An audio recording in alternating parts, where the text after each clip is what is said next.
quality of like, it's just pretty much just what we're getting here. And it's been solid. Yeah.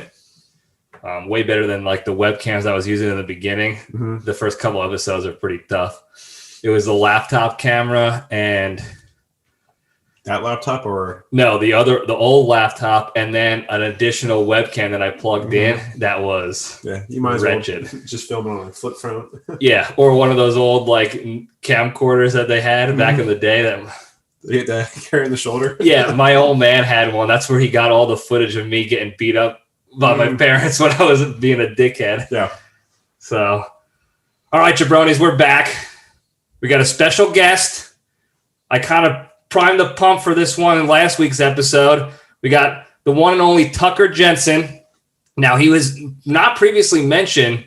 You weren't like an active like villain or other character in the Junction in the LPDS universe. Lord Voldemort. Right. But we played ball together. You got a lot of good things I want to talk about today that I think the people of the Jabroni Junction would like to hear. So thanks for being here. My pleasure. Yeah. You came over to prep for our little road trip up to Syracuse that I talked about last week for our little Embry-Riddle adventure, if you will. Our secret road trip that wasn't a secret as of yesterday. Before yesterday. So Phil knew or is knowing when he wasn't supposed to know. That's what I thought. It's supposed to be like a secret, surprise, we're here. But nope. Yeah, so you blew that. So here's what happened with that, because I'll take 90 to 95% of the blame. And I don't mind taking blame for shit. Yeah. What happened was Bonji, our previous character and guest, Brandon, came up with the idea of like, let's go up and see Phil up in Syracuse because we don't know what's going to happen with the wedding and COVID. If it gets canceled, we want to be able to hang out with them and all that. Even if the wedding goes down, we'll be able to have a good little like bachelor party kind of reunion thing or whatever. And then he asked me via text, do you think we should surprise him? Now, here's where my fault came into this whole thing. Because I said, maybe just tell him a couple of us are going and keep the rest of the group a surprise. Right. So it was technically like I don't want to take credit for the idea, but it was my idea because I should have remembered. The conversation ended there. Yeah. I got no confirmation from Bonji that he told that to Phil, and no confirmation back that that was a go. I mean, you're kind of like I was watching Joe Rogan one episode, and he had an ex-CIA agent on the podcast. Oh, Mike Baker? Yeah, and he said the Koreans were terrible at keeping secrets because when they were on telecommunications, they would whisper because they thought that would keep them from not knowing anything. Right. But that was stupid Americans don't know how to speak Korean. Yeah, we'll just whisper. And that's what happened essentially. Yeah. So that's it. The conversation died, and then out of nowhere, like last week, Phil texted myself, Brandon, and the creature, Steve Ortman, another famed guest, and said, hey, I'm excited you guys are coming up. What's your travel plan so I can gauge when you're going to be here and when we can hang out, whatever. And I go, well, I don't know when those guys are flying in, but me, Bud, and Tucker are driving up Wednesday, so we'll be there Wednesday night. And then within 30 seconds, I get a call from Brandon. I'm at work, and he goes, dude, why'd you tell him the surprise? And I was like, I completely forgot, man. I completely forgot. And then I felt so bad that that's why I started digging back into the conversation history to see where I made the mess up. So that's why I take 95%, because I made the idea and I should have remembered, but then that's where it died. And I didn't know, I didn't have the confirmation, the confirming details. So, I mean, we kind of are winging it because I think there's only one plan made over the span of 5 days. So, I mean, it's not, I guess, entirely your fault, but I'll wear it because I feel bad. I love like being part of stuff like that. And just to ruin this, because I know Phil would have liked that. I personally hate surprises, but that's not why I forgot. I mean, myself, I can't keep a surprise. You just get so anxious and you get so excited. that you just blurt it out, or you give hints or clues. Yeah, like Kevin Malone when he was trying to hide the fact that Oscar was sleeping with Right. Angela's husband in the office. He just forgot. That's the only reason he kept it a secret. Yeah, he forgot. That's what I was doing until the time came where I kept it such a secret. I forgot that it was a secret. I just let it out.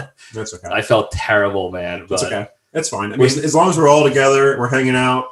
A good excuse to meet up again. Oh yeah, for sure. It's been a while, so it's good to see Brandon, good to see Bud. Yeah, Phil. Well, we were just talking about that before we started this episode. Was it's been so long that we've both changed weights and changed back weights. Yep. Like that's unsatisfactory. We got to hang out more. We got to meet up more. Yeah, because I think the last time we hung out was in 2015 when Hannah and I drove down. We drove over and we came down to Washington, stayed for 2 nights, and we drove down to Florida to see my parents, drove up to Atlanta to see Brandon, and drove back home. I think so, yeah. And then, like I said, I was able to gain 50 pounds and lose it in a span. In that time span. Yeah, that's how it's been too long, where I can transform back and forth. Back to your own, you just morphed back, and I didn't even know. Become an actual creature. Yeah. The fat Hulk. The Hulk. You did, and it was an impressive, because you showed me some pre, a couple years ago pics or whatever. Yeah, like you said in a podcast 1 or 2 ago, you want to go to the right. Always push to the right. I went to the left. Yeah, it happened. Like it's a normal thing. It happens for whatever reason. I was the after picture, then I drastically went to the before. But now you're pushing back right, so it works out. Yeah. So that's all good. But again, that's awesome that you're here. I'm glad that you got to come here before we take the road trip up, because then we can do this together and catch up ourselves, and then we can go get into the chaos and mayhem up in New York. So that'll be fun for sure. Yeah, it worked out perfectly with the holiday, since I get Monday and Friday off. Yep. So I decided to take 1 day off and just make it a good time. Yeah, it'll be fun. It'll be a fun trip up there. So we got we're trying something here, folks. We got a couple extra cameras. I don't have stands for these cameras, so I'm using these boxes. So bear with me here, but hopefully we get like a little professional back and forth. How you doing? We gotta just keep pushing to the right, whether it's physical fitness or technology improvements, advancements in podcast. You only learn by failing. Bingo. And I do a lot of that, as you can see in my YouTube videos and my podcast. I feel like that's how a lot of us are in our professional lives. You fake it until you make it. Exactly. I'm waiting for that make it portion. Yeah, same here. Yeah. So before we get into what we actually want to talk about, we got to do the standard. The cage shot. Yep. So let's step into the cage. Okay, let's run. All right, so stand by. Oh. Gotta give the sponsor. Oh, that's right. This is your first time. Yeah, I know. That's okay. Long time, first time. Well, yeah. So today's Into the Cage fact is proudly sponsored by Jensen's Portable Bat Holsters. Are you an elite high school baseball player making it to the bigs in college with 6 different bats that you use depending on the situation, and you can't seem to carry them all at once? Well, with a Jensen's bat holster, you no longer have to worry about that. See, with a Jensen's, you'll have the capability to carry your game bat, your batting cage bat, your practice bat, your night game bat, your dry hack bat, and your pinch hit bat all in one bag that you can carry on your back. So to get your very own Jensen's bat holster today, visit www.seabreeze.com and use the promo code BABYBALDEAGLE for 6% off your first holster. I approve this message. I'm sure you would. I thought that you might. So there you go. 6% off. Pretty good deal for bat holding technology advancements. I mean, I can still use it. I can still hit. I still got it. I know you do. My men's softball league. Are you playing in that? Yep. That's awesome. Yeah, it's a beer league, and always a cleanup hitter. Usually, I can rank it a little bit. Do they have the rules where if you hit a home run, you don't have to run all the way around the bases. Right. Yep. But the thing is that to get the game going, or is it because there's too many fat guys that just like they're just like we can't do too many of last year's Tuckers. But no, the field we play on actually has a fence that's like 250 feet to left, so it's short. It's easy to hit. It's easy to hit a home run, but the fence is like 30 feet high. Okay. But they made a rule to where if you hit it over that fence, it's still a double. But it doesn't matter because center field's like 260 and right field's like 270. So like, what's the point? You know, you're only hitting 10 feet, 20 feet further. Difference. Yeah. Which at that point, if you're hitting it over, then you know that distance, you're going to hit it. And you get anywhere, you know, over 4 home runs a game, and then you become out after that. Okay, that was my next question because I know certain tournaments do that where if you hit a certain amount of home runs, now those are out, so you got to keep it in the but it's like it's not like a professional softball league. It's like a beer league, you know, that out of shape people play. But there's always one team that show up with bags, uniforms. There's always one. Yeah. The Monstars. Yeah, we could talk about that a little bit. You were part of that softball tournament we played in. The charity tournament, yep. Yeah. We'll talk about that after. But first, you brought a cage fact for us. I did. And it's a secret fact. We did not talk about beforehand. It's not like we didn't deconflict or anything. You did your own homework to ensure that the fact was not previously used.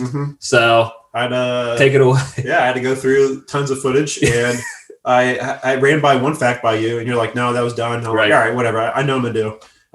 So the fact I'm gonna do is kind of like a little history behind Nick Cage and why he does the things he does, movie wise. Sure. I mean, I'm sure he does movies for money just because he can't keep it. He has to spend it no matter what. Yeah, well, he's got to pay his tax debt. And the Shark Tank and all the other animals he has. Right. But he does movies for Super 8 feeling. And a Super 8 is the camera that his dad got him when he was a kid. And him and his brother would film movies in his backyard.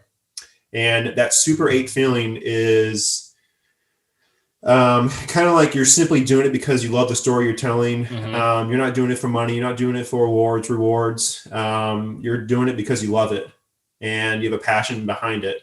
And that's kind of why I brought that fact with me today. Is it kind of resembles what you're doing here. You know, you're doing it because you love it. You love telling the stories. You love bringing people together and telling those stories. And allowing others to live through those stories. So it's kind of like a related fact. You kind of reminisce. For sure. From the college days, from whether it's The Creature or Bonji or Wet Cat, all the old guard. Corey. Yeah, it's nice to hear from people because life comes. You work every day and it kind of just goes by quickly. You want to call someone, you want to text someone, but it's hard. It really is hard. Oh yeah. I mean, I live in St. Louis now, and everyone is all over the place, whether it's jobs, family, just life. Yeah, it's tough. Which is another reason why I came. But yeah, it just that Super 8 feeling. That's cool. Do things because you love it. That actually builds into a previous fact that we talked about. He did another interview. I think it was like one of those like red carpet quick walk-bys or whatever, where they asked him like, "Hey, why do you do so many films? Why do you say yes to everything?" And he said, he's like, "Because I like my job. I like working." And that kind of digs deeper into like the history of why he enjoys it, and that brings it home. And I mean, he's eating live cockroaches. He's pulling his teeth out to feel pain. What like a character would feel. He's getting into it. He gets into it because he loves it. So. Yeah, and I love him for it. Yeah, I mean, I've always liked him.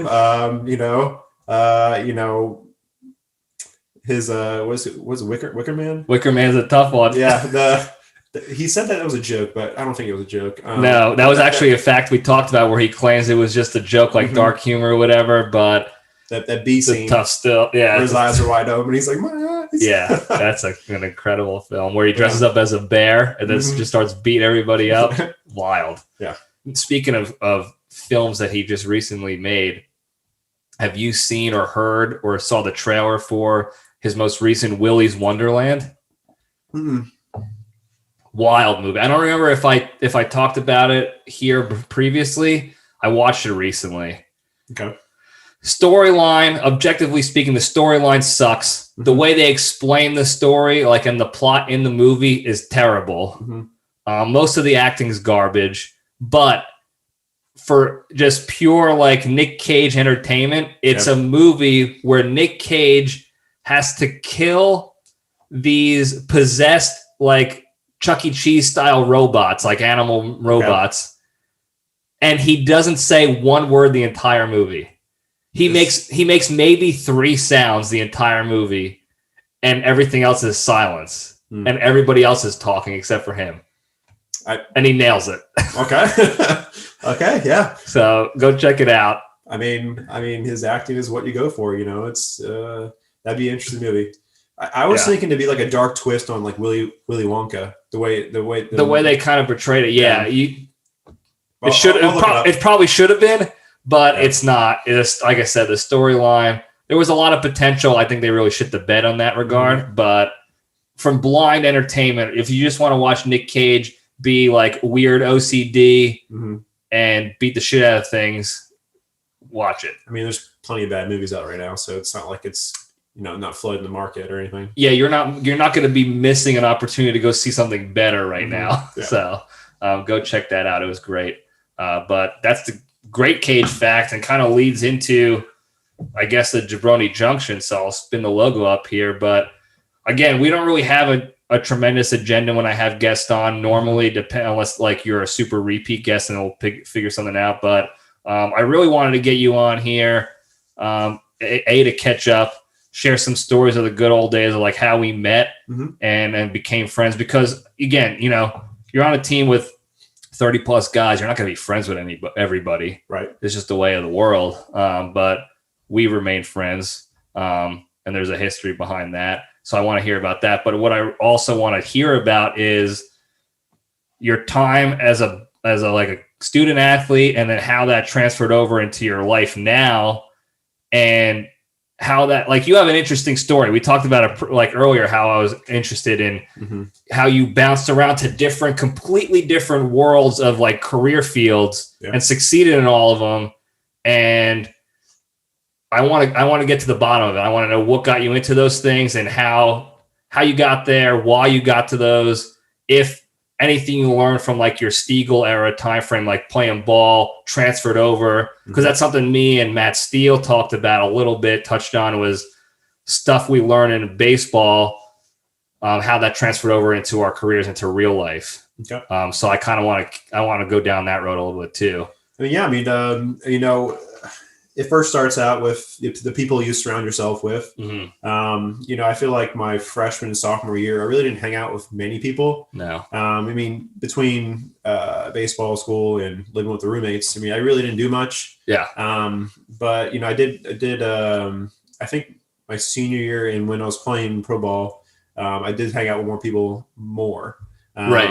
You kind of got kind of where the friendships blossomed, and we, even when you lived in Pensacola, you still come down. We go to spring training games and whatnot. Yep. But yeah, so so real quick, we got to the team the same year. Yep. You were a true freshman. I was just a first year on the team, but it was my third year in college. You're from that area in Florida. Right.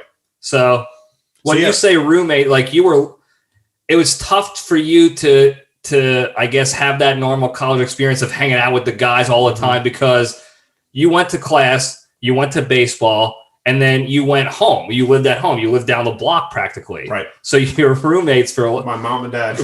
So I remember you used to joke about that. Was like, yeah, my roommates are making chicken parm or whatever. And then finally our dumbasses finally put together like, wait a second, it's my parents. Don't you live at home? Yeah, something's not right here. Yeah. So it made things more difficult. I would always get texts, if it was too late, mom wondering if I was coming home. That's tough. Yeah, it really is tough. But yeah, actually, I was recruited by the Gulliams. Yeah. Those are the previous coaches before the Stiegels. The previous coaches. Before our coaches took over. They actually called me during a high school like all-star game. It was like after the season. They called me like, "Hey, Tucker, we're sorry to inform you, we're heading to Valdosta State. all right, bye. So they didn't ask you to come up with them? No, they just pretty much just said, hey, we're leaving. Just wanted to let you know. The coaches they're going to hire are going to be good. Good luck to you. So it was kind of like a kick in the nuts. Oh, yeah. Why wouldn't the people that kind of recruited you want you to kind of go with them? I mean, it's kind of how all sports are in college. If a coach leaves, usually people follow. They usually have the conversation like, hey, do you want to come? We want you up here. Yeah. Yep. So, I kind of went into it blind like everyone else. No one knew who was who. I mean, you couldn't tell if someone was a walk-on, if someone was trying out, or if someone was, a stud. The stud player, yeah. Right. So, here I come in with my my wood bats and my aluminum bats and my red baseball gloves. I remember the red glove. Yeah, that's right. From Seabreeze. Yeah. So in high school, you were a pitcher for Embry Riddle. That's where you became like an ace. But in high school, you did everything, right? Right. So actually, I was a small kid in high school. So I played second base in high school, but I wasn't big enough and good enough to hit. So they DH'd me. They DH'd a second baseman until my senior year, where I finally started growing. I finally grew, started getting stronger, started hitting good, and that's finally when I started hitting. And I did get recruited to play, the field and pitch. By the Williams, you're saying, right? Yeah. I wasn't like an all-star hitter, but I still hit well. They recruited you for both. Like, right. That was you were an option. It was an option for you. Basically, I was recruited because I could fill out. I had potential to get bigger, get stronger. The whole scouting spiel. Right. But yeah, I came in thinking that I would try or at least have an opportunity, especially with new coaches. They don't know me. Right. And they're like, nope, you're a pitcher only. Right. So I was like, all right, just throw these bats away. Well, here's what we saw on this side, because nobody knew that you were recruited for both. I certainly didn't know because I wasn't even on the team. When you come in, now I'm just happy to be in the locker room, like part of the whatever was going on, the circus act. You walk in, you got your bats, your red glove. You looked oddly like the pitching coach already. Like, I was like, this looks like a kid version of the pitching coach, Coach Thurneau, which was a little weird at the time. Yeah. And then you had white Oakley sunglasses on. Yeah, actually. And you might have had like white Vans or some other types of like those type of shoes, like the Vans shoes. Do you remember the outfit I had on? Because maybe a red shirt too. No, it was green shirt. That's right. Yeah. Green seersucker shorts, white Vans, the Vans that were slip-ons. Yeah, the slip-on and my spiked hair, Bart Simpson like. Yep. And white Oakleys. The white Oakleys. Yep. And I didn't care as much at the time because I was just like, oh, this guy, you walked in like this is your second, like you were on the, like you found your spot or whatever, and you were just coming back for another year of baseball. What I didn't know, and what other guys quickly displayed, they looked at you, the returning, and they're like, who the fuck does this guy think he is? Sorry, Darren's family show. But it was just a lot, like that was that year. You had a story like that for everybody that walked in. Right. You had you with the bats, me with the ROTC bullshit uniforms and all that clownery going on.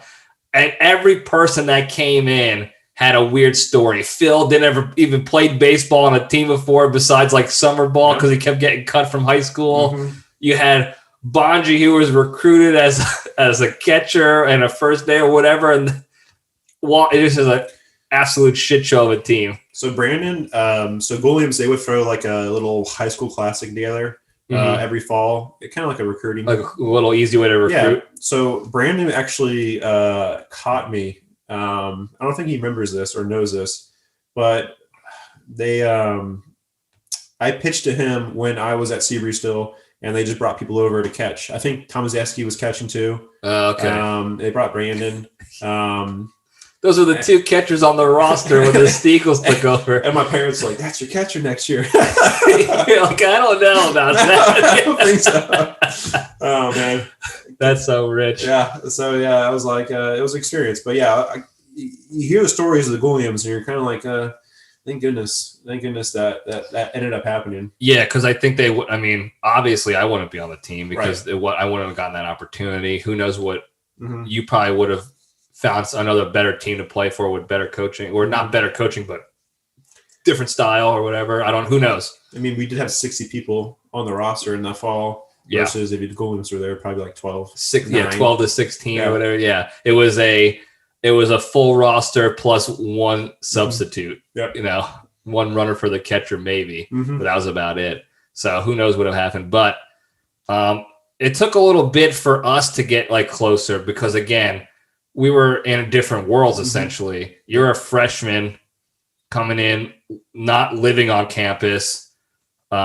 I'm in my third year. Like I got a whole bunch of other different shit coming on, but I do remember we came together a lot in study hall because there was a requirements everybody had to get. If you weren't, I forgot what the GPA requirement was, but I was certainly below it. So I had to go to study hall. I mean, I was always below. You were also below a little bit too. Yeah. But that was not an easy way, but that was an opportunity for us to hang out after baseball and not in class. I know we got, I remember getting a little bit closer there because we had a couple of jokes going on. And I don't know if you remember the one in particular. So there's always the, that age old trick of like fart and sneeze or fart and cough at the same time. Yeah. Which is like, I'm giggling like a schoolgirl bitch right now thinking about it because it's so stupid and childish. Yeah. But you do the whole like, and let it rip. I remember distinctly we're in a silent study room. Yeah, the big room, the silent room. Yeah. Right. And I don't know if you did it on purpose or what the deal was. I think I just happened to do it, and you know the timing was off. Right, I coughed and like I accidentally farted afterwards. I think I don't know if you tried to make the timing work or you ripped one and you're like, oh, this is loud, I better cough after. But I just know that it was the cough and the fart were off so apparent, like so clearly. It was egregious. Yeah. And that everybody knew, like you highlighted yourself even more. If you just farted or just coughed, nobody would have said anything. No. But you did both. Yeah. And I remember you turned standard Tucker red. Yeah. I'm crying laughing. Like I'm crying in the corner getting cramps because it's for whatever reason, farts are always going to be fucking funny. And it was awkward too because the room was like full too. It was like, it wasn't like the end of the night where everyone's at home. No, it was like at 6 p.m. Everyone was trying to cram in for the test. Yeah, to get their study hours in and just get their minimum time done. And oh my god, I don't know who else on the team was in the room. A bunch, maybe Ortman or whatever, but. I was crying. You had to still keep it silent and respectable because they still had the proctors. Yeah. I don't remember who was proctor in that class at that time, that classroom, but man, was that was like you breaking wind kind of broke the ice. Yeah. That made, because now we had something to talk about it at practice other than just baseball. Right. And that kind of set this, like, got the ball rolling on the friendship. Yeah, then we started slowly. I started hanging around while y'all were doing the laundry and stuff. Whether we're going to dinner or lunches or before study hall going to Chipotle or something. Yeah, but yeah, that's kind of where I started because I really didn't party much. I would come out occasionally, but just never really drank much, didn't do much of that. Yeah, until maybe senior. I don't know if I did it because I wasn't 21. I don't know if I didn't do it because my roommates would kill me. I strict roommates. Yeah, I just they ran a tight ship. That's kind of what I don't have many regrets, and like I wish I done more earlier, but it still ended up okay. I still came out with really good friends and a really good friendship and relationship. So yeah. I mean, it worked out. It worked out. Yeah, nothing. Yeah, I wouldn't. Just I wouldn't regret that at all. Yeah, just like the Williams leaving and Thurno coming in, it worked out for the better. Yeah, yeah, for sure. And certainly for me, them leaving and the Steagles coming in worked out for me. So everything kind of has a way of like falling into place in that regard. Mm-hmm. So I graduated in 2010. I think you were there one more year after. 2011. Yeah, because I played 3 years, but I stayed at the school for 5. Mm-hmm. So 2011 was your senior year. And then you didn't get drafted, but you got picked up by a pro team or an independent. I forgot if it was an independent first or what the deal was with that. It was the Blue Jays. It was the Blue Jays, and I was it a draft or was it like a non-draft signing? Undrafted signing. It was then between them or the Royals. Okay. I thought Blue Jays was a good opportunity. Probably should have picked the Royals, but it is what it is. I went for the Blue Jays. I reported, went straight to their kind of like extended spring training, and just kind of bounced around for 2 years. In their organization, you mean? Right. So I would, started out rookie, and I was pitching well, so I got bumped up to low A in Lansing. Then started one game, got bumped back down to rookie, and then the season ended, so I got bumped back up to high A. So it's just bounced around, flying around. Wherever they told me to go, I just went. I was only with them for 2 years. The writing's kind of on the wall. When you're doing well and you're not really progressing, I wasn't anything special. I was good, but I wasn't great. I didn't have a good curveball. And I think that and velocity probably held me back. But yeah, so I just, plus a story, I went to Johnson City for a game. Where's that at? It's in Tennessee. Okay. You don't know Darius Rucker? Johnson City. I didn't know that was his song. I like Hootie Darius. I haven't heard much of his recent Darius stuff. But no, so I was in Johnson City, Tennessee, playing a game, and all I had was the clothes on my back and the gear I brought for baseball. So I get a call after that game saying, Tucker, you're going to Lansing. I was like, all my stuff's here. Like, what am I going to do? Like, yeah, don't worry about that. We'll just ship it back home for you. So I flew out to Lansing with just the clothes I was wearing and the dirty clothes I'd worn for baseball and like my glove. I had no toothbrush. I had no deodorant. I had nothing. So I pretty much landed, got to the hotel. The hotel didn't have toothbrushes. So I ended up brushing my teeth with my fingers. Oh, I've been there. That's how bad it got. And the next day I went to Walmart and just bought a whole new outfit. Didn't get reimbursed, but bought a whole new outfit. Yeah. And I coordinated with my roommate at the time, and he just pretty much put all my crap in a box and shipped it back to Florida. Damn. And I just lived off of buying stuff from Walmart for the rest of the year. But yeah, situations like that kind of give you an indication of what kind of player you were to the organization. To the organization. Not that it's a problem with that. It's a business. Yeah, it's a business. They got to make money. Yeah. They got to, use their investments. Push their investments along and make them work. But it turned out for the better. I did go to spring training that next year. Got released. It's a hard time to sign with a new team because everyone's fresh, no one's injured. Right. Phil was playing with the Gateway Grizzlies at the time. So the Wet Cat was up in that independent league at that point. And Soja, Illinois, St. Louis. And then, I just Ryan Vigu, a player. Another Embry-Riddle player. Yeah. He lived there in Morford Boeing. Wet Cat lived there and played, lived with the host family and played baseball during the summer. So all right, I'll just do that. I'll spend the summer just hanging out and doing what I should have been doing all along, and just living life. Not worrying about one thing only. Right. So that's kind of what happened then, and that's kind of how I met my wife. She worked for the Gateway Grizzlies. Yeah. And then we didn't really date during the season because you don't want to frat. You gotta maintain focus, right? No fraternization. Right. I get, yeah, sure. So we started dating after the season, and I moved back down to finish my degree, and decided to make the full move to St. Louis. Did you move? You finished your degree at Riddle. You went back there, or did you do like Daytona State or So I did Embry-Riddle online, so worldwide. Technically, my degree says worldwide because they wouldn't let me do it online. So I had to finish.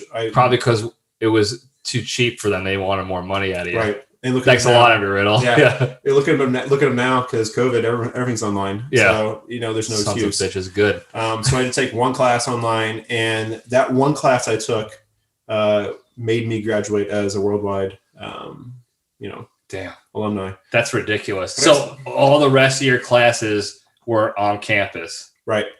Yeah, even that one semester I came back just for to finish up some classes. Yeah. And wild. But the thing is, I still get all those stupid letters from the Alumni Association asking for money. Even though I don't have it, but they're asking. They're always asking. I told you about the email I got. The guy responded, by the way. Okay. So last week, if you listen to last week's solo episode, I got the email from the alumni guy asking for garbage. Like it was a fake "how you doing" with a "give us more money" kind of thing, right. Just like you got, And I gave him the spiel. I wrote the diatribe of my experience, yeah. And I think we all know how I feel about that school. Instead of doing what a normal person would do, me just throw it away. I know, yeah. you had to. Well, I had enough of it. I was throwing them away. In fact, I would get the form letters, like in the old school mail, the human mail. And I would be drafting up a response and be like, no, Libretti, cool your jets, put it away. You're better than that. But finally, when I got this second email from this guy, that was the same copy paste, I was like, I'm going to let him know how I feel. Okay. Respectfully, of course. So he responded. There'll be more to follow on that, of course. But you did all that.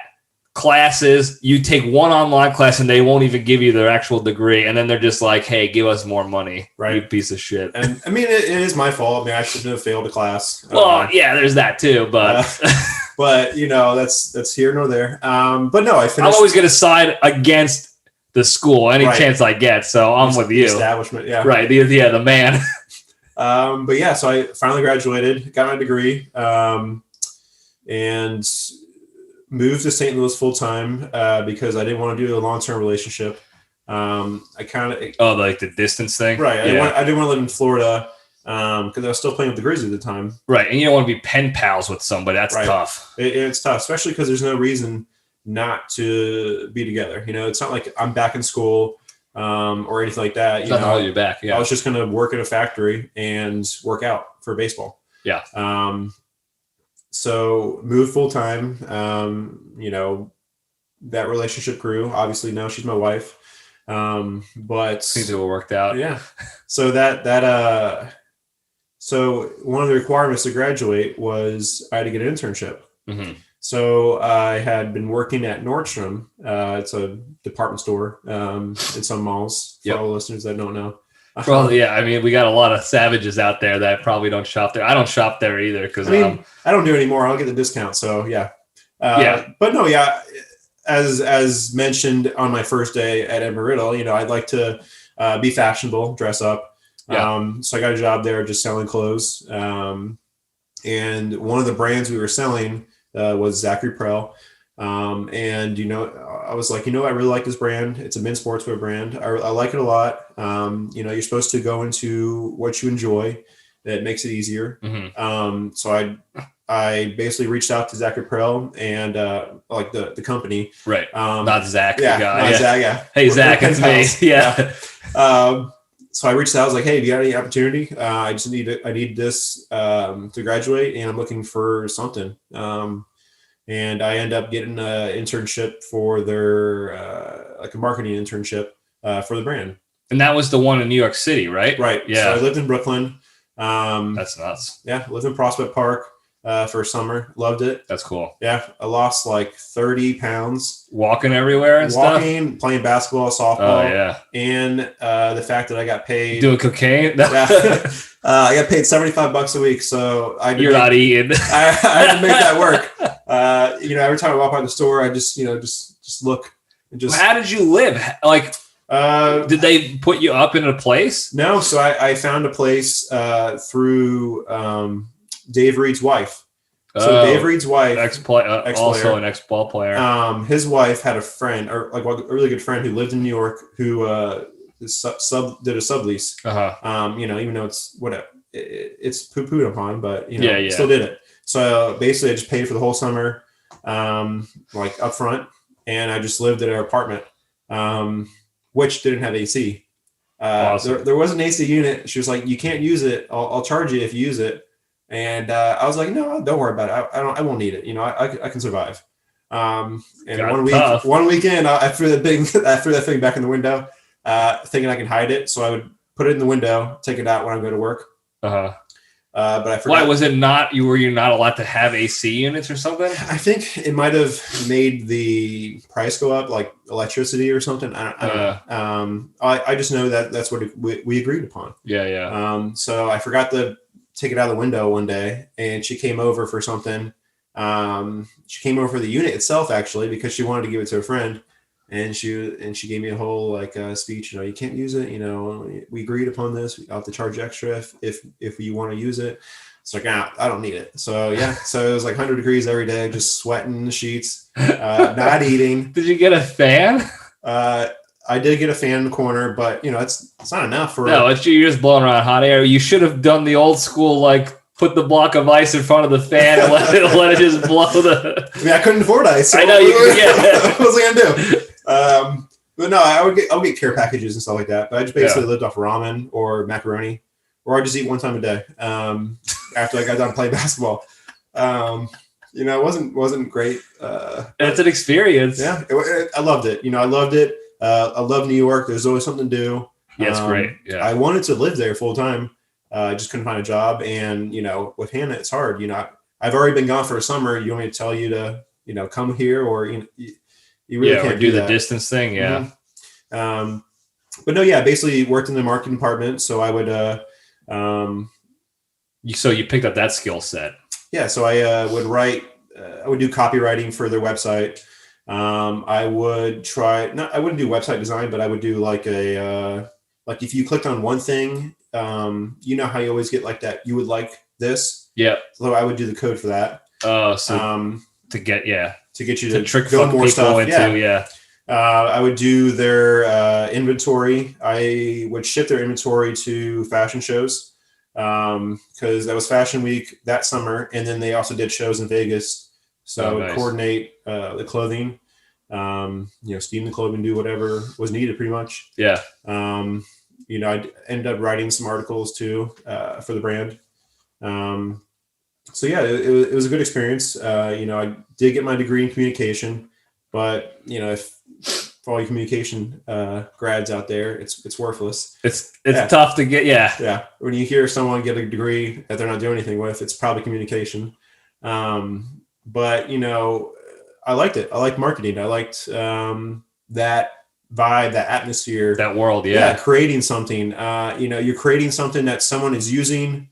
Or you're creating something that someone, buys because of that content or that drive to buy, Yeah. And you can see there's like a quantifiable way for like a metric for them to see like, hey, we put out this marketing campaign that you built specifically and our sales also went up this many percentage points in this quarter that we ran this campaign. So you can see through the numbers, right? Your effect on that, your ability to do that job. So that's pretty cool too. Yeah. And I also wanted to get into media relations or PR, public relations too. Like I wanted to be, I don't know, just that go-to person when shit hit the fan. You were there to put on a straight face and lie or spin the truth. Yeah. I wanted to do that. I think that's cool. But I did interview for some jobs in New York. Nothing, came to fruition. It's it's tough. Yeah, it's tough atmosphere to get a job, especially when you only have baseball and 6 months of internship on your resume. And an online comm degree, essentially. From aeronautical university. Yeah, that doesn't hold much water. Yeah. Yes. So I went back home and I was looking around because I couldn't get a job, so I ended up getting a job at a hotel chain. I ran their shuttles in the morning. Then you were done playing ball by that point, right? Decided I didn't want to play anymore. Yeah. Decided to move into the future and get a job. It's time to get it. Nothing was happening with baseball. It's time to move on. Yeah. Especially with things progressing with Hannah. The relationship was growing in a way. But moved out. I mean, if you were making more money playing ball, that's one thing. But I mean, even if I was doing a shuttle for a hotel, like I was still, you'll get paid like $1,200 a month for minor league baseball, and then once that season ends, everyone goes on their merry way and has to get a job. Yeah, you're not playing ball in the winter, and you're not getting paid for it either. So that's Yeah, I talked to guys, and I did truck driving this winter. I worked for Papa John's delivering pizza. Myself, I worked in a factory making sunglass display cases, like the ones you see at Walmart. Yeah, so I made those. Nice. And I worked from like 6 to 2 every day, and then after that I would work out, and then on Wednesday nights I'd go out with Phil and Brandon to World of Beer.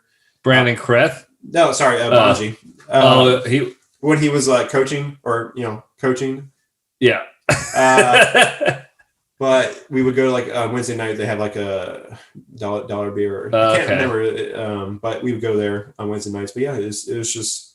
But yeah, so I moved back to St. Louis to be with Hannah and to just get away from Florida. Pretty much, I lived in Florida. You did it. Yep. Yeah, you did it already. Lived in Florida my whole life. It was time to move on. Mm-hmm. I got the New York experience. I'm like, I don't want to go back to Florida. I want to live in the city. Mm-hmm.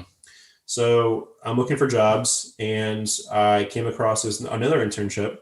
So I worked for the county parks department, putting together events or newsletters, writing articles for those newsletters, putting together like giveaways and did you have to promotional items. Did you write all the articles for the newsletter and just put fake names in there to make it look like other? No, so I only wrote 2 articles. I wrote an article about a woman retiring, and then I wrote another article about Arbor Day. We did an Arbor Day event. Big day. Give away trees and everything like that.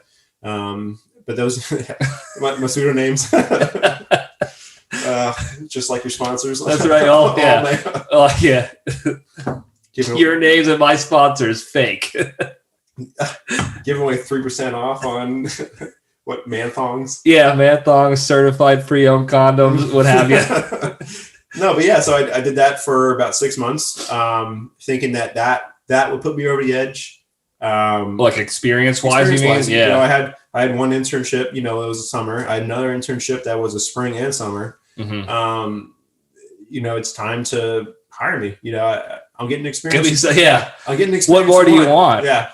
So, and you're doing like those internships are not just getting coffee and doing bitch work. Like you're getting their money's worth out of you for a plus more, because you're really not, a lot of times you're not even getting paid that much. Well, plus the 2 internships I did, they were too small to be that. Right. They were small organizations that had, teams of 2 or 10.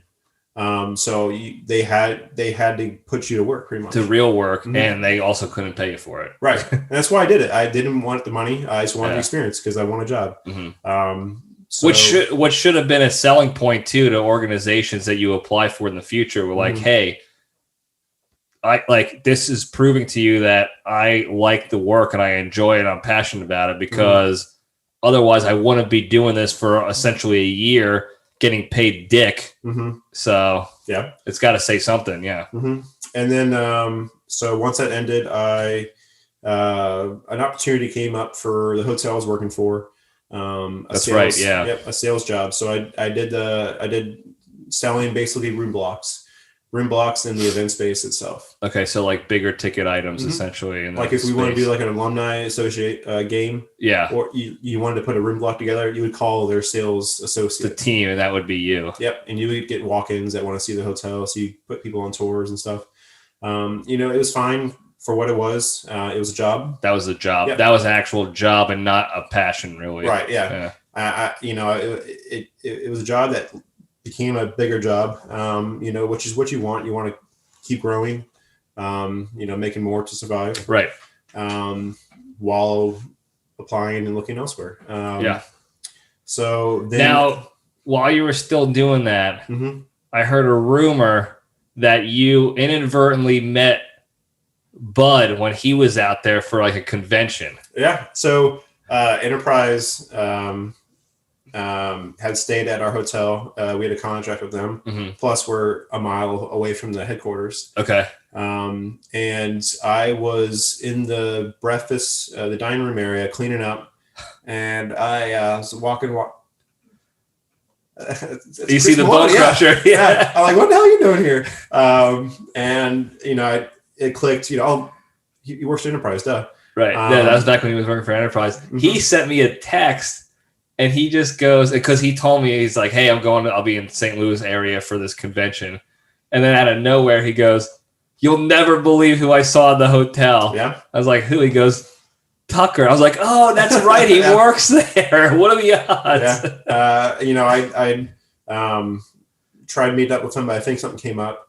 I was playing basketball too at the time. Oh, okay. So I was in the league. So I think the only day he can hang out, I had a basketball game, I think. Got it.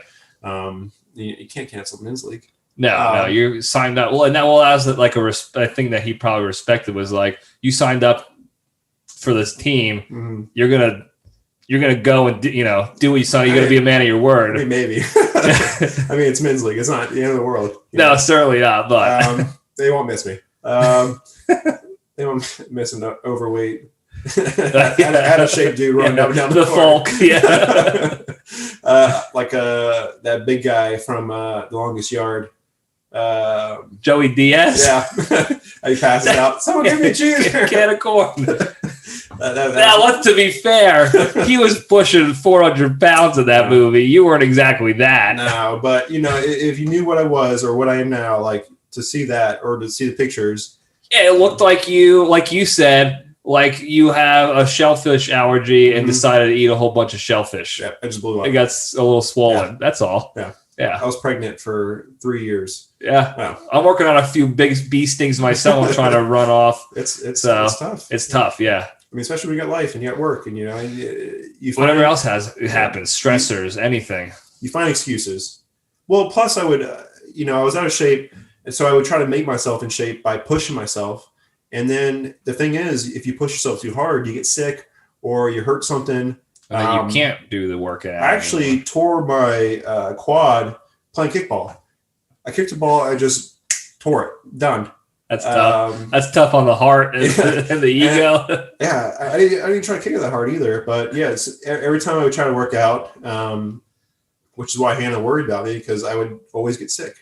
I always get the flu or just whatever. Yeah, get something that would make me just come back to earth and out of commission for a bit, and then hello Postmates, hello, whatever, just deliver me food.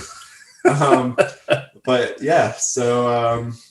Going back to the career. That's right. Yeah. I took us to a little bit of a tangent there. The fat tangent. Yeah. I'll give you some pictures if you want to show them.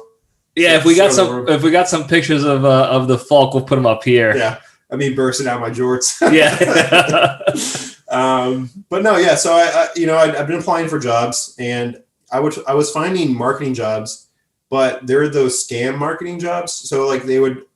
You basically show up to your interview at a Sam's Club, and they give you a product from like a Fortune 200 company. Yeah. And you basically just sell it. Like it was like those kinds of things I was getting. So I was getting those pyramids selling phone cards like Michael Scott did in The Office. Yeah. I actually did go on one of those things where we were selling Cardinals tickets. Like that was the marketing gig. You were going door to door to people's houses and businesses and selling tickets. I mean, I guess it's marketing for the team, even if they don't buy tickets, like you're getting the name of the team, but that's sales. Like you're just peddling shit. Right. You're soliciting. And they're just hiding it under the term of quote unquote marketing. Mm-hmm. Yeah. And then that's how they get you. They give you the key terms, the keywords in their little postings for jobs. Yeah. And if you don't know, you don't know. You want a job. There's no way you can know if they're just giving you the lies up front. It's a company that reached out to you, which allowed me to research more and not fall for the traps. Yeah. So I kind of got tired of that and got depressed, which is kind of the reason why I got fat. Just got depressed. It gets tough. Yeah, it gets tough. Got depressed. Was feeling really down at times. Sometimes it just, I don't know, I just would eat, cry sometimes, like legit cry. Just wonder what I was doing in my life. I think we've been there. Right. I was there, and I was in a career. Like I was in the military doing what I signed up for. Right. In the spot where it's just like, what are you doing with your life? Yeah. And it gets tough. Like, and I don't know, I keep saying that. That's the only word I can think of. Like the best way to describe it, just everything gets fucking tough. Yeah.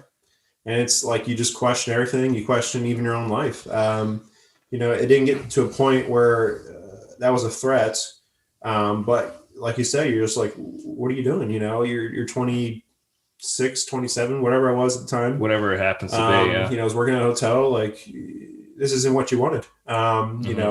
So you just question everything. Every decision you made in the past, like, why did I do this? Why didn't I study in this class or whatever? And you wear that burden. Right. Because especially like in your case and in mine too, like you're alone.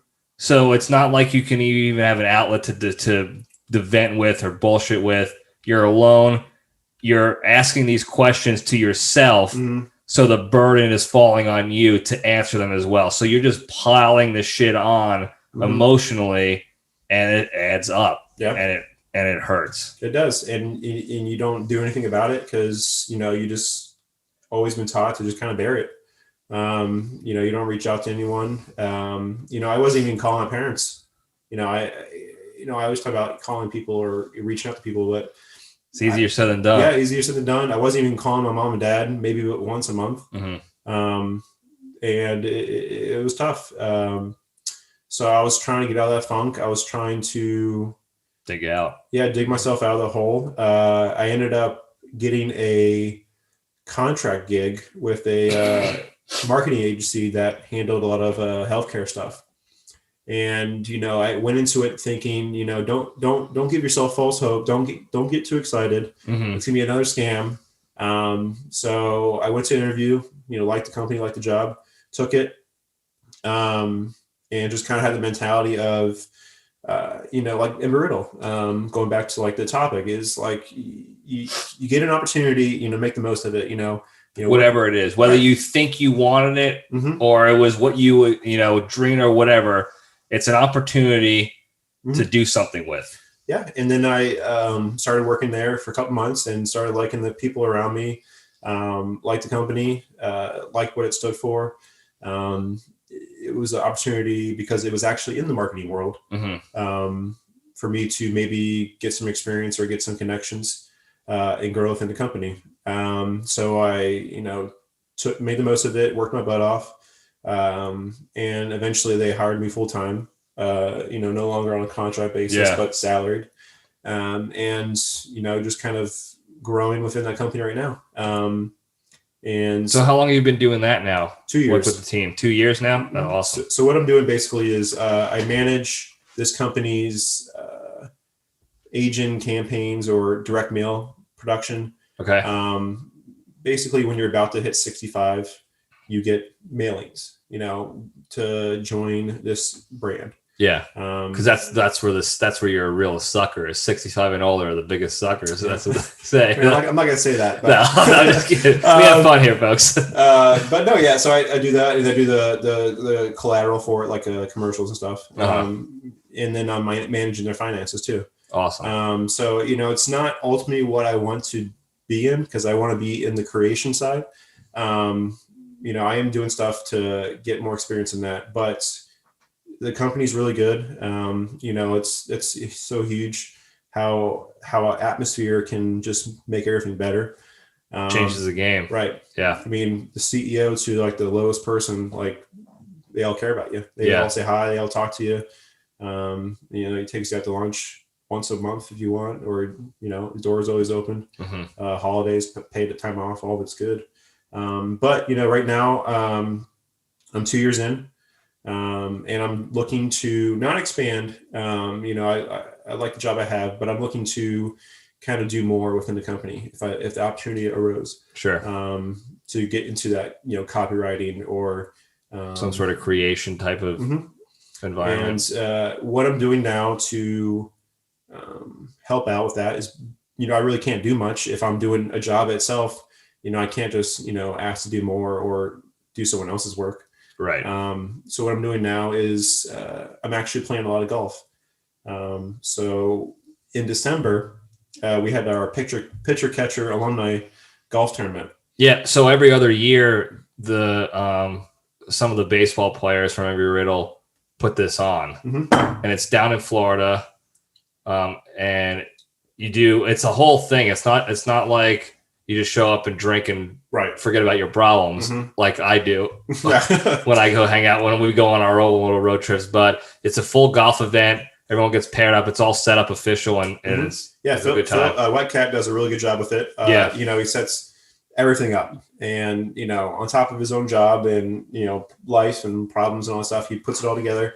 He gets custom shirts. He puts together the dinners, the lunches. He does a really good job. And this year, I'd always enjoyed playing golf, but this year, we didn't win. We had a good squad, but I didn't like how bad I was or how inconsistent I was. Sure. So I just decided to start playing more and more. So I play like 3 times a week now. And to bring it back to the marketing side, I am trying to, create my own blog. I'm calling it Asking for a Friend, but the for is, for like FORE. You're screaming for, sure, because you hit the ball somewhere. Basically, it's like a fake it till you make it kind of thing, like we spoke about. I'm researching how to do things, whether it's video production or just editing something, or making something, making photos, making like still photos that become a video. I'm basically learning on the fly and just doing it. Make content. Right. I'm making content for my own golf because I'm playing it. I mean, I might as well do something with it. And I want to do things to jump into a creation career. So I'm doing that, trying to just give myself experience or just lessons. And you enjoy it. It's like a passion. Right.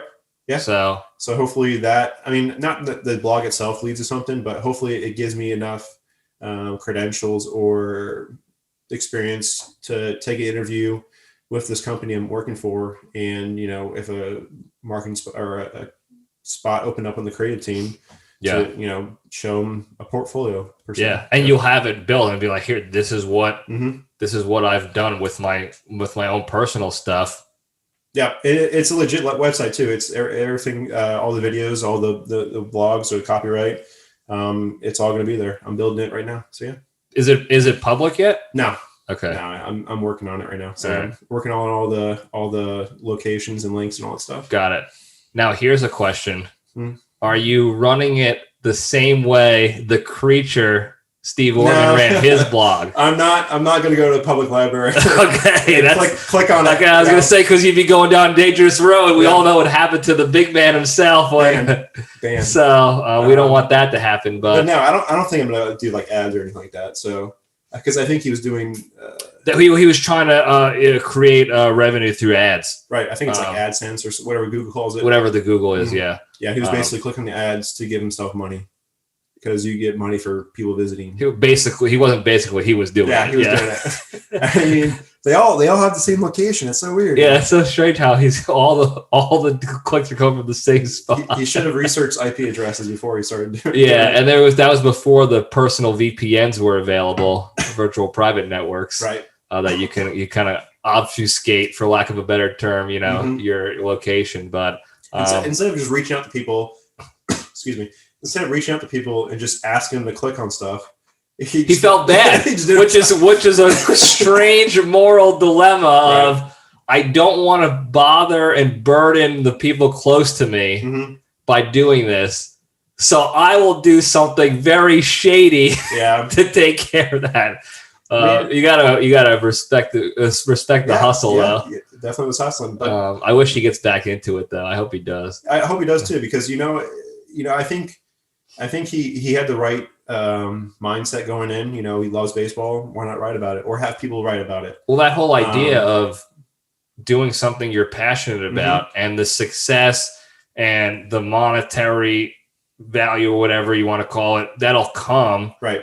But if you're not happy, then like, what are you doing? And then your product starts falling. And right. Like, again, I always go back to this. I forgot exactly where I heard this first, but I always go back to this saying, you're never going to be on your deathbed wishing you worked more at whatever bullshit job you had. Right. So if you're going to do, like, you're already working the majority of your adult life, you might as well do something you enjoy. Right. Or in your spare time, find that passion, that hobby that you can jump onto. Like I'm doing with this bullshit thing. I'm actually super pumped when you told me initially about the vlog and stuff, because now it's like, now I'm going to bother you about, hey, what are you doing to add like video links in your website? Like, are you using, like, what cloud are you using to store that? Is it buffering? Well, you got the bandwidth for like all this other shit that I'm struggling through now. Now I got a guy to talk about it with, which is awesome. And Hannah actually works, in the podcast world. So, she does it for a financial company. So, I mean, she has probably more expertise than me. Certainly more than me, clearly. But no, like I told you, when you were kind of starting this out, it's, you gotta do it because you love it, and you can't chase followers. I don't know where I heard it, but like, no matter if you have 1 or 1 million, you gotta, just put your heart and soul into it. The same amount of effort should be put in. Be engaging with your audience, and it'll take care of itself. Your passion and your knowledge will, just take care of the rest. Right. Yeah, 100%. And I couldn't agree more. Luckily for me, I've been doing this a little over a year now. Yep. My followers have not really grown, so it's easy to engage, and I try to always engage. I mean, I think you see in like whatever comments you write or whatever, as quick as I can to respond and try to get involved with everybody. Yeah, but you're responding, so I mean, right. But that's some of my favorite parts about it, are that there are people out there that took the time to listen or watch and then say something about it, whether it's a shit talk or not. I see that feedback and I was like, oh, awesome. This guy listened, and now I can respond to him. No, I'm not gonna be an asshole to somebody who's shit posting me and be like, fuck you for not liking it. My shit's, it's just like, well, I mean, you could twist, twist. I could throw a joke in there or whatever. You throw jokes, or you can be like, what do you like? What can I improve on? You tell me, because I have, like, you're my most important follower because I have 2 of them. No, you're more than that. But I think what you're doing is fine. Basically you're putting your foot in the water. From where you started with your flip phone web camera to actual cameras now. Yeah, the shitty. And you have microphone stands. Like, from where you started to where you are now, I think, and you're getting like a trial run out. Everyone you're putting on the show, it's like a trial run, and eventually maybe you'll get into topics. Whether they're sensitive or not, whatever it is. Yeah. If high characters are getting suicided, you can talk about it. Exactly. Yeah. So, and I love a good conspiracy theory to talk about. I mean, my theory on that whole thing is, I don't think I've heard your entire theory on that. So I think we're talking about the Epstein, right? The sex pedo island that everybody knows how I feel about that situation. Oh, yeah, he's garbage human being. But I think there's 2 scenarios this plays out. Scenario 1 is he was murdered. Just because of, if you listen to like the autopsy and all that stuff, I think he had like 3 breaks in his neck. Doesn't check out. Yeah, nothing checked out. 3 breaks in his neck, and where he hung himself from, like, didn't match what the bruises and lacerations were. Right. By the way, to go along the lines of that, did you see, as soon as I posted last week's episode where I bitched about the whole Epstein thing, another article came out about how I don't know if it was like the guards or the people in charge of watching him just made a deal, like are striking a deal because they they finally came out and admitted that like they lied about their whereabouts or their alibi or some crap like they're that. Gonna testify now. They're gonna cut a deal. Yeah, well, the thing is, like, he was already on suicide watch because he attempted suicide already. Yeah. But the cameras were broken at the time, and they were broken again, I think, once he actually did the deed. And instead of like leaving the body and examining it and take pictures, they took him to like the ER, and like they took pictures of him outside the cell. So it's like, what's going on? Plus, his cellmate is a freaking monster. A monster murderer, I think he was. Murderer, and I think what else he did? Like, it wasn't drugs. It was something, but hired hit by the Clintons. I don't know who, but so I do think he was suicided. My second scenario is it wasn't actually him.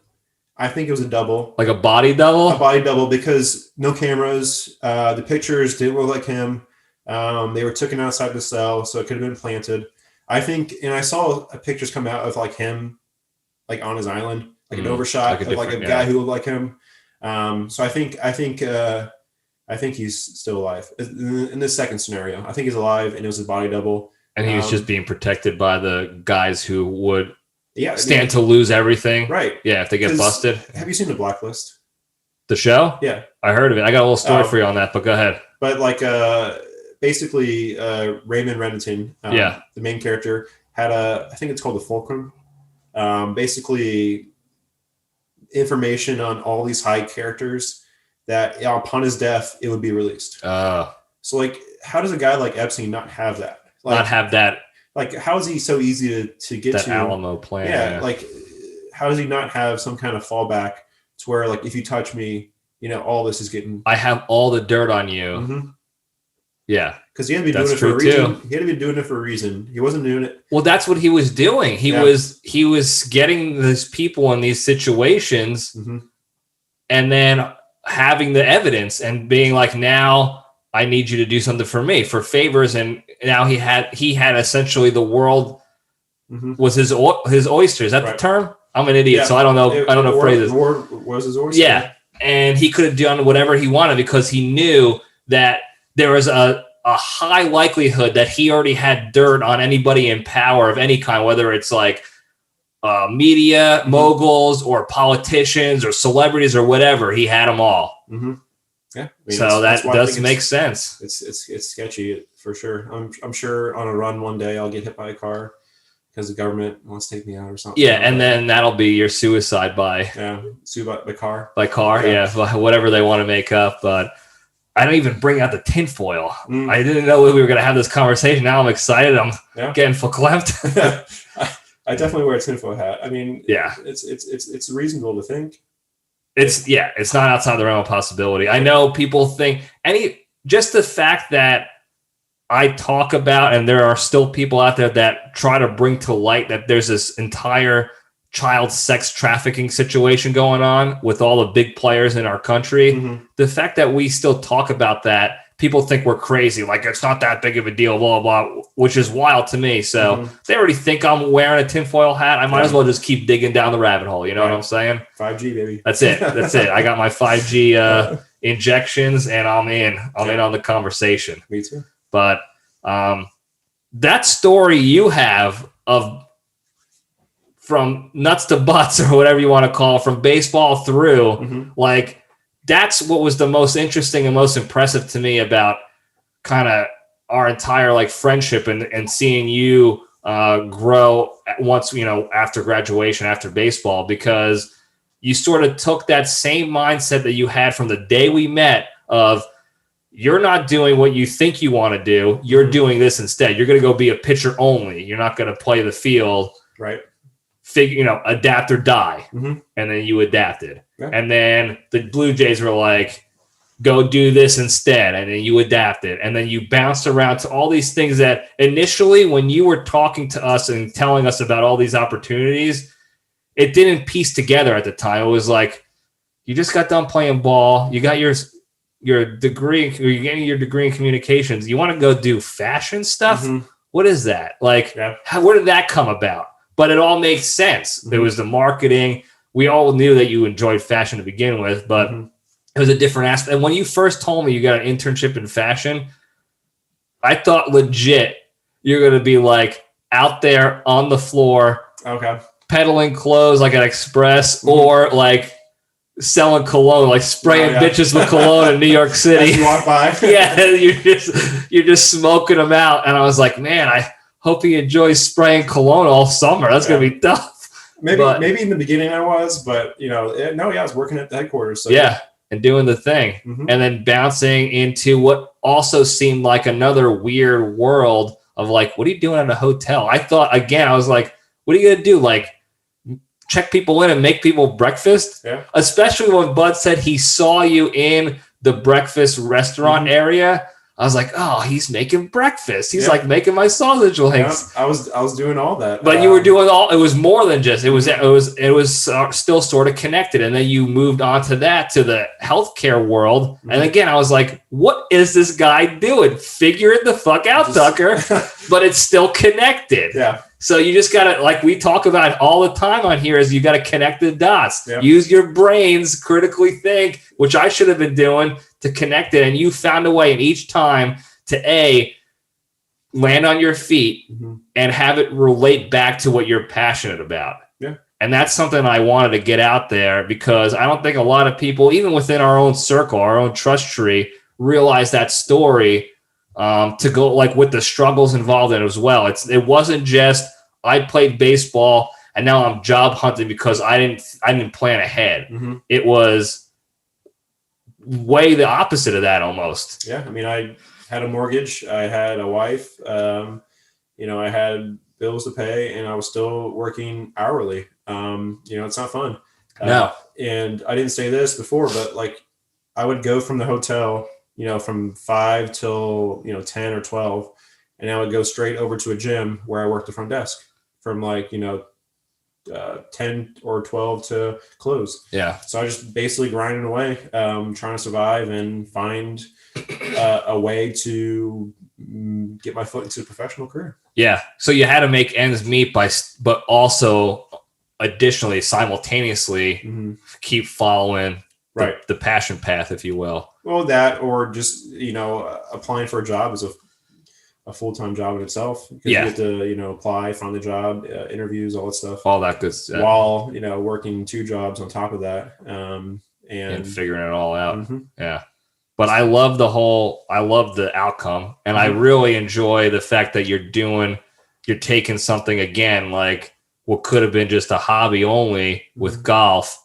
And you got that little competitive nature that I think that's one thing in common that we all have. Like all the guys that remain close out of Embry-Riddle, we all have that like innate competitive nature, whether it's playing ball on a team or like your own golf game was like, you did fine. Everyone was fine with your play in that little outing, but internally you're like, I need to get better so I can bring this shit. Yeah. I think that comes from Embry-Riddle. More specifically, I think it comes from the coaches. Like, I think what they instilled in us, kind of carries on to, all those jobs I had. I had this job. All right, let's do it the best I can. You never half-assed any of it. Right. And, if you can honestly say you put your 100% or put your all into it, you can have no regrets at the end of the day. And I think with golf, I just, like you said, competitive. Like I hated sucking. I'm tired of sucking. I want to be good. And what else am I going to do during COVID? Right. Besides work from home and try not to, pull your hair out. Yeah. I mean, so I just got a net and hit the garage every day, and then eventually started playing, at the courses again and stuff. With friends, I play every Wednesday, 9 holes every Wednesday. And then if I find a good deal, I'll play Friday, Saturday. And if Hannah allows, I'll play Sunday too. So we joked about that real quick, because I smirked when you said that. We were texting recently, maybe a week ago or a couple days ago, and it was separate conversations. We were talking about some stuff we were going to do like in Syracuse, and you said something like, well, I don't like if Hannah lets me do that. Yeah. And it was over text. So it was like, there was no tone, whatever. And then with golf, we were talking about golf again, and you're like, Hannah lets me play 2 to 3 times a week. And I go, listen, I know this is through text, so I don't know the tone. I don't really know what you're talking about, but I find it hard to believe. I met Hannah. I know she's not running this slave ship or whatever, like just saying, you can't do this. You can't, I'll only let you out of this. But I always smart because we know that's not the case, but it was just funny when you said that. I was like, what's going on over there, Hannah? Maybe Tucker's a subscriber help. Yeah. But no, because you hear relationships sometimes and they like, some of them are bad. Yeah. That's one of my immediate, I was like, oh no, Tucker's in trouble. Yeah. But it's definitely not the case for sure. So Hannah, if you're watching this or listening, we love you. You're great. She is. Like, don't ever awesome. change. I mean, and I do clear by her first, sometimes Well, that's just a respect thing. Yeah. And then that's why I go on the weekdays too, because, weekends we can hang out. Or like on Saturday mornings, we go out to a farmer's market and get breakfast. And do that stuff, and then if she allows me, I go play golf. I mean, but I still hang out with her a lot. So I mean, you live together. Yeah, I live together. So, you get that time together, which is good. But taking that competitiveness, turning it into something you want to learn more about and get better at and get into, not only for like enjoyment, but also to help with career progression as well. That's right up my alley, as you know. Like, that's why I started this thing. It's just a hobby. I wanted to learn about it. I want to get better at some stuff, and I enjoy the fuck out of doing it. It's like my de-stressor besides working out. So yeah, I mean, and like you said about having like a good mental and be active, it helps with that too, because in order to play as much as I'm playing, I have to work out still. I have to my body. I mean, look at Tiger Woods. His body. I mean, I'm not on that level where I don't play as much as he did, but if you do enough of something, your body will wear out. I mean, for sure. Besides being fat, I wanted to be healthy enough to play 2 to 3 times a week. Right. And do it well. Because golf looks on TV, it looks easy. Yeah. You hit a stationary ball, you do some walking. When you're not a professional, you're on a cart most of the time, but it's not easy. No. And you fall and going back to like the whole competitive, always want to be better. Like, you get tired playing something and you fall into bad habits. So you wanted to get in shape. Like, it wasn't just like, why do you want to get in shape for golf? Like, I get it, because you want to make sure you're not losing your swing mechanics. And so you're actually improving. That's what goes into improving. It's not just about getting out there. Yeah. So plus I don't want to pay, $60 to $100 just to suck. Just to suck dick at hitting stationary balls. Yeah. If I'm going to do it, I'm going to pay that much just to be okay at it. Yeah. Plus, exactly. I think Hannah's okay with it because I'm not playing video games anymore. That also, I was hitting the sticks a lot. Like, oh, were you? Yeah. That's a dangerous game as well. Yeah, like the whole. I'll just play for another hour. Yeah, just a quick. It's 6 a.m. The sun's coming up. I got get ready for work. Yeah, you can't fit into your jorts. Yeah. I mean, it didn't get that bad, but yeah. Yeah. No, I hear you. But no, yeah, it's whatever you want to do. Make sure you're, going 100%. Whether it's relationships, working out, a job, a hobby. Don't half-ass it. Full asset. Always. You always whole asset. That's what I like to say. And the success and all that stuff will come. Like, if you're happy, the other stuff will come. Yeah. And that's another thing I have learned by being unhappy is that sometimes I was unhappy back in the day because my focus was on things I thought were going to make me happy, but it was the opposite. It was like, focus on, find what makes you happy, and the rest will fall into place. So, and it affects the people around you too, because because I definitely noticed. My boss told me on one of our one-on-ones that I was looking fat. I hope they didn't say that. No. She mentioned like how more confident I was in meetings, or how happier I seemed if we were like Zooming or in person. She just like, people around you notice. Oh yeah. And they feed off your energy too, in a way. Which is why I try to be more positive and, relax and chill. Because if shit hits the fan, you want to be around that person who is like calm, chill, relaxed, because it makes you relax, Yeah, it's contagious. Yeah. It goes into what I talk about, everyone, like that good is contagious. All those positive aspects people are drawn to, and they fall in line essentially when shit goes south, I guess. I mean, do you want to be around Bonji when he's pouting, or around someone, when he's not. Yeah. After he goes, 5 for 5 with 3 home runs. Mm-hmm. Yeah, absolutely. Yeah, that's a good example right there. Yeah. I don't know how long we've been going. Yeah, I mean, you can probably cut like the Epstein thing out. No, I'm keeping it. That's my shit right there. In fact, maybe I'll cut everything but episode. that. Yeah, maybe I'll just a special clip, an Epstein clip. That way you have what you wanted, in one video, and then you can just make a Epstein. That's what I wanted, though. That's what I secretly wanted.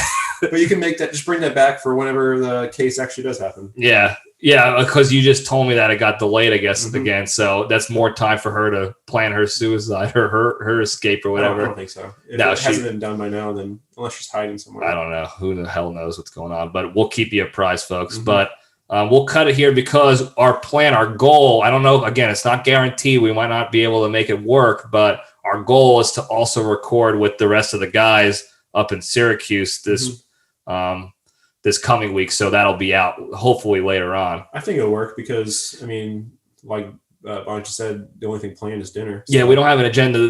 The limiting factor, as it usually ends up being, is my ability to get all the tech working. So we have all the mics working and the cameras out and everything's good to go in that regard. So I think we can do. I think we'll be able to do something. I think so too. Yeah. I'm not too worried about it. So it'll be a fun time, but we'll cut it here. Before we go though, I got to throw out the big 3, as you know, and as everyone else knows, but it's a constant reminder that I like to talk about to be a better, happier, less stressful person.